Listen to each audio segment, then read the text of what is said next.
วัสดีค่ะทุกๆคนยินดีต้อนรับเข้าสู่ช่องมามันซ่าทีวีค่ะวันนี้นะแม่จะมีนิทานมาเล่าให้เพื่อนๆฟังกันนะคะมาเข้าเรื่องกันเลยดีกว่าค่ะเรื่องนี้มีชื่อว่าความร่วมมือของแมวและหนูแมวตัวหนึ่งได้รู้จักกับหนูและพร่ำบอกกับเธอเกี่ยวกับความรักความผูกพันและมิตรภาพอันยิ่งใหญ่ที่ให้กันและกันจนในที่สุดหนูก็ตกลงกันว่าพวกมันควรอยู่และดูแลบ้านด้วยกันแมวเอ่ยพูดขึ้นมาก่อนว่าแต่เราต้องจัดเตรียมอาหารสำหรับฤดูหนาวไม่เช่นนั้นเราจะต้องทนทุกข์ทรมานจากความหิวโหยแมวพูดต่อแม่หนูตัวน้อยเธอไม่สามารถออกไปได้ทุกที่ไม่เช่นนั้นสักวันหนึ่งเธอจะต้องติดกับดักของมนุษย์หนูฟังแมวและทำตามคำแนะนำที่ดีของแมวและซื้อหม้อไขมันมาแต่พวกเขาไม่รู้จะวางไว้ที่ไหนหลังจากไตร่ตรองอย่างถี่ถ้วนแมวพูดขึ้นว่าฉันไม่รู้ว่าที่ไหนจะเก็บมันได้ดีไปกว่าในโบสถ์เพราะไม่มีใครกล้าเอาอะไรไปจากที่นั่นเราจะตั้งมันไว้ใต้แท่นบูชาและไม่แตะต้องมันจนกว่าเราจะต้องการมันจริงๆดังนั้นหม้อใบนั้นจึงถูกวางไว้อย่างปลอดภัยแต่ไม่นานนักแมวก็โหยหามันมากและพูดกับหนูว่าฉันมีเรื่องจะขอเธอน่ะคือว่าลูกพี่ลูกน้องของฉันได้คลอดลูกตัวน้อยเขาเป็นเด็กที่มีสีขาวที่มีจุดสีน้ำตาลพวกเขาขอให้ฉันไปเป็นผู้อุปถัมภ์ฉันจะต้องคอยช่วยอุ้มเขาไว้ในการทำพิธีวันนี้เธอให้ฉันออกไปข้างนอกนะแล้วเธอดูแลบ้านด้วยล่ะเจ้าหนูตอบกลับไปทันทีว่าไปเถอะถ้าได้กินอะไรดีๆแล้วก็นึกถึงฉันด้วยละกันอย่างไรก็ตามทั้งหมดนี้ไม่เป็นความจริงแมวไม่มีลูกพี่ลูกน้องและไม่ได้ถูกขอให้เป็นผู้อุปถัมภ์แมวได้ตรงไปที่โบสถ์และได้เข้าไปหยิบหม้อไขมันขึ้นมามันเริ่มเลียส่วนบนของไขมันออกจากฝาอย่างเพลินลิ้นพอไขมันด้านบนหมดแมวก็หนำใจจากนั้นแมวก็เดินไปบนหลังคาเมืองแล้วมันก็เหยียดตัวกลางแดดและเลียริมฝีปากทุกครั้งที่นึกถึงหม้อไขมันเมื่อถึงเวลาพบค่ำแมวก็กลับบ้านเย่คุณกลับมาแล้วเหรอหนูพูดด้วยความดีใจไม่ต้องสงสัยเลยว่าวันนี้คงเป็นวันแห่งความสุขของคุณแน่ๆแมวตอบกลับไปว่า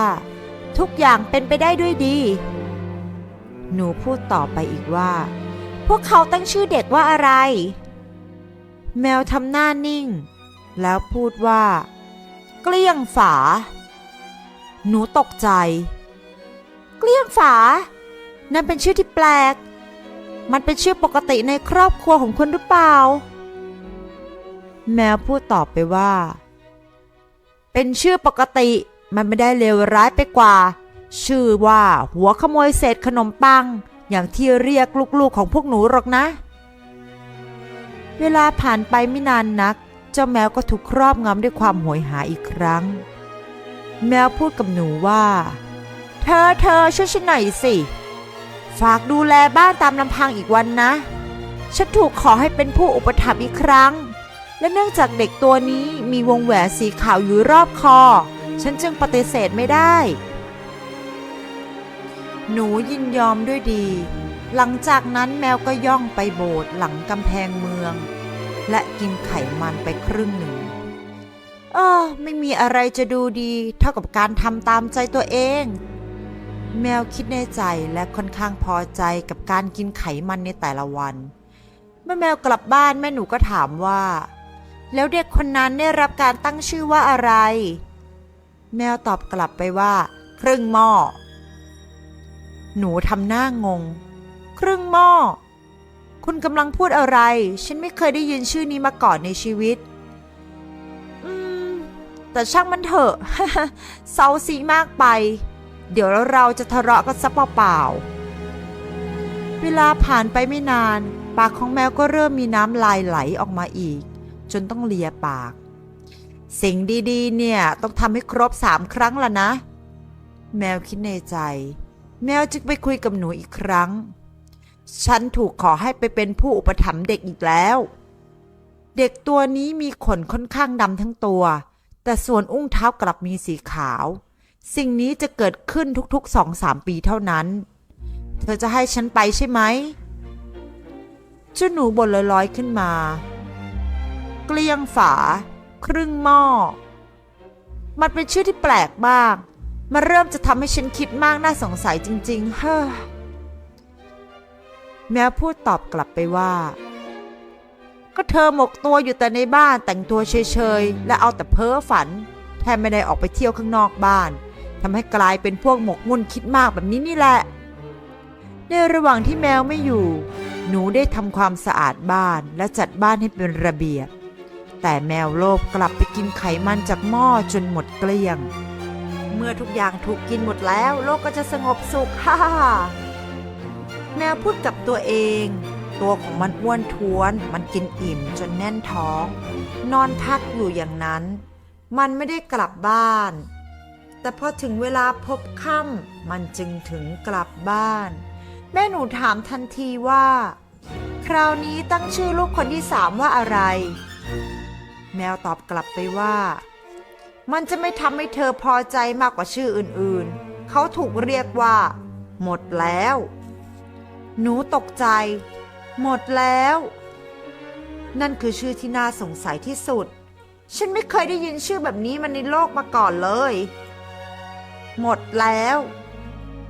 นั่นหมายความว่าอะไรหนูคิดไม่ออกก็ได้แต่สายหัวคดตัวและล้มตัวลงนอนหลังจากวันนั้นไปต้นมาไม่มีใครเชิญแมวให้ไปเป็นผู้อุปถัมภ์อีกเลยจนเมื่อถึงฤดูหนาวแม่หนูก็นึกถึงเสบียงของมันแล้วพูดว่ามาเถอะเจ้าแมวเราจะไปที่โบสถ์หม้อไขมันที่เราสะสมไว้ตอนนี้ถึงเวลาที่จะเพลิดเพลินกับมันแล้วล่ะใช่แมวตอบเธอจะสนุกไปกับมันพอๆกับที่เธอจะสนุกกับการแลบลิ้นของเธอออกไปนอกหน้าต่างพวกเขาออกเดินทางแต่เมื่อมาถึงโบสถ์แล้วหม้อไขมันก็ยังอยู่ที่เดิมแต่ทว่ามันกลับว่างเปล่าช่างอนิจจาหนูพูดขึ้นว่าตอนนี้ฉันเห็นสิ่งที่เกิดขึ้นแล้วตอนนี้มันเริ่มชัดเจนแล้วว่าคุณเป็นเพื่อนแบบไหนคุณได้กินอาหารของพวกเราจนหมดเกลี้ยงทุกครั้งที่คุณไปเป็นผู้อุปถัมภ์ทั้งเกลี้ยงฝาครึ่งหม้อแล้วก็แมวเริ่มขู่ฟ้อและตะโกนใส่เจ้าหนูว่าหุบปากนะถ้ายังจะพูดต่อแล้วฉันจะกินเธอด้วยหนูผู้น่าสงสารเผลอพูดต่อว่าหมดแล้วหลังจากสิ้นเสียงนั้นแล้วแมวก็ได้จับหนูเคี้ยวกรุบๆแล้วกลืนลงท้องของมันไปในความเป็นจริงของโลกมันก็มักจะมีเรื่องราวโหดร้ายอยู่แบบนี้เสมอๆ